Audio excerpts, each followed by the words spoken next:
2 of every 3 home fires during the holiday season are caused by decorations catching fire for a variety of reasons. In this video, Farm Bureau Insurance Safety Coordinator Jimmy Moss outlines safe holiday decorating tips from keeping your tree away from heat sources to proper use of extension cords.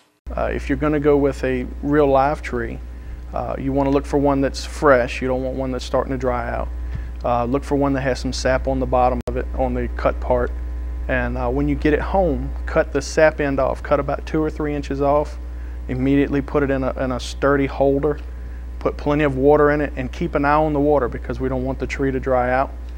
Where you place your tree, we want it to be away from heat sources such as radiators or heaters or anything that could help dry the tree out. Make sure we use UL approved lights.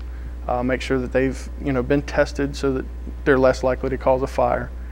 Check all of the light strings to make sure they don't have frayed wires, broken bulbs, things like that. If they do, then throw them away, buy some new ones. When you plug the lights in, people have a tendency to plug in just a whole string of lights. We recommend that you don't plug in more than 3 light strings, for each outlet.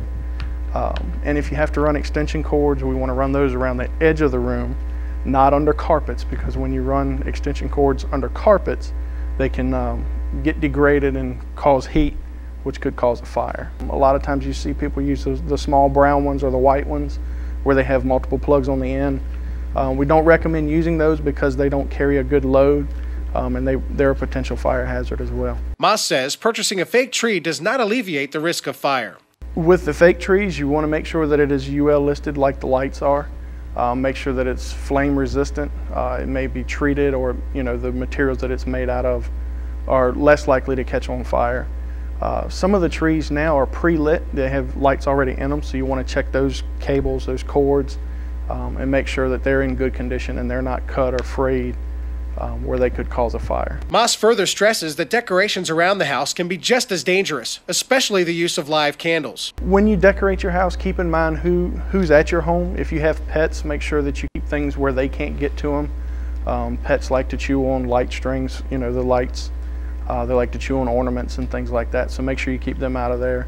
Kids are the same way. They don't like to chew on them, but they like to play with them, so we want to keep those out of their reach. If you have hanging things, be aware of how low things hang so that you don't hit your head or people don't hit their heads on them. And when you run extension cords, if you have to, don't run them very far.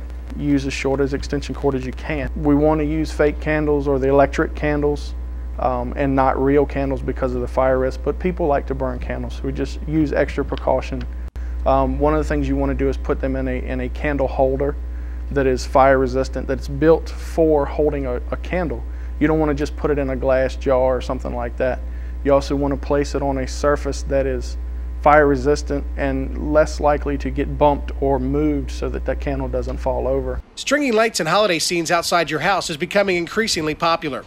Moss cautions to only use UL approved lights rated for outdoor use and be very careful as you decorate. When you're decorating your house, people want to hang things up, around the eaves. If you use a ladder, use the right size ladder. Make sure it's on secure footing, something solid that's not going to give way. Have somebody secure the ladder for you, hold it so that it doesn't move.